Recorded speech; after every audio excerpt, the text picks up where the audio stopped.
En ce temps-là, Jésus regagna en barque l'autre rive, et une grande foule s'assembla autour de lui. Il était au bord de la mer.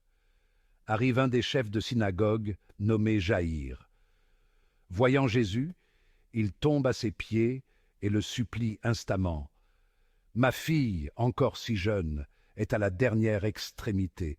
Viens lui imposer les mains pour qu'elle soit sauvée et qu'elle vive. Jésus partit avec lui, et la foule qui le suivait était si nombreuse qu'elle l'écrasait. Or, une femme qui avait des pertes de sang depuis 12 ans.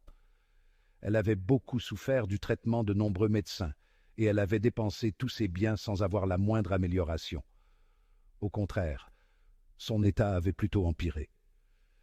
Cette femme donc, ayant appris ce qu'on disait de Jésus, vint par derrière dans la foule, et toucha son vêtement. Elle se disait en effet, « Si je parviens à toucher seulement son vêtement, je serai sauvée. » À l'instant, l'hémorragie s'arrêta, et elle ressentit dans son corps qu'elle était guérie de son mal. Aussitôt, Jésus se rendit compte qu'une force était sortie de lui.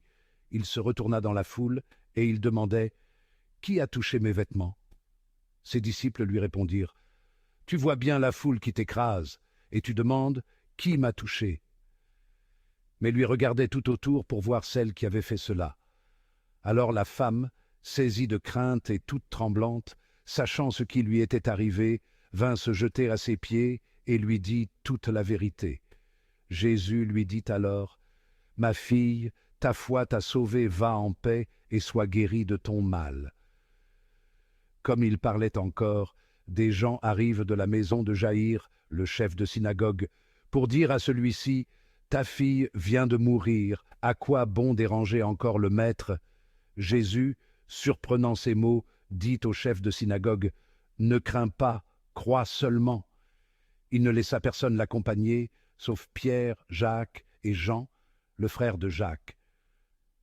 Ils arrivent à la maison du chef de synagogue. Jésus voit l'agitation et des gens qui pleurent et poussent de grands cris. Il entre et leur dit, « Pourquoi cette agitation et ces pleurs? L'enfant n'est pas morte, elle dort. » Mais on se moquait de lui. Alors il met tout le monde dehors, prend avec lui le père et la mère de l'enfant, et ceux qui étaient avec lui, puis il pénètre là où reposait l'enfant.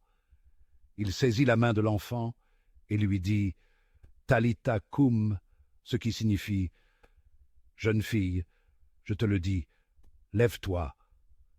Aussitôt la jeune fille se leva et se mit à marcher.